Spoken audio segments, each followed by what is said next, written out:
पाहुणे राहणार झिकपी तालुका अंबड जिल्हा जालना.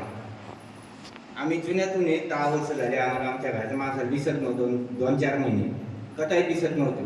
आमची मुलगी एक तुनीत गेलेली आहे. मग तिथून असा ठेपा लागला की आम्ही जाऊन आलेलो आहे मलकापूरला, तुम्ही जा.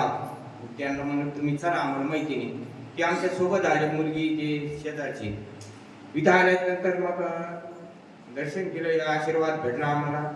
आणि एक वारी झाली, दुसऱ्या वारीतच लगेच दिसायला लागलं, दुसऱ्या तिसऱ्यात लगेच चांगलं दिसायला लागलं. मग एकदम मग आम्ही 5 वाऱ्या केल्या, एकदम क्लिअर झालं. आणि कधी मध्ये आमच्या वाऱ्या चालूच आहे. 10 वर्ष झाले.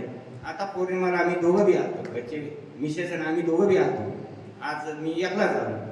आणि घरातून बी इतकी प्रगती झाली. आम्हाला 15 पत्राचंच घर होतं, तर पोरांना 25 लाखाचा बंगला बांधला मळ्यामध्ये. तर अख्ख्या गावातून कोणी म्हणतं की एकदम नंबर 1 तुमची, कुठे गेले तुम्ही, कुठून घर बांधले असं एक लोकांची एक चर्चा आहे. घराचं 4 गाई झाल्या, 2 म्हशी झाल्या, 25 लाखाचा बंगला बांधला, ही अशी ऐपत नव्हती, माझ्या स्वप्नात बी नव्हती.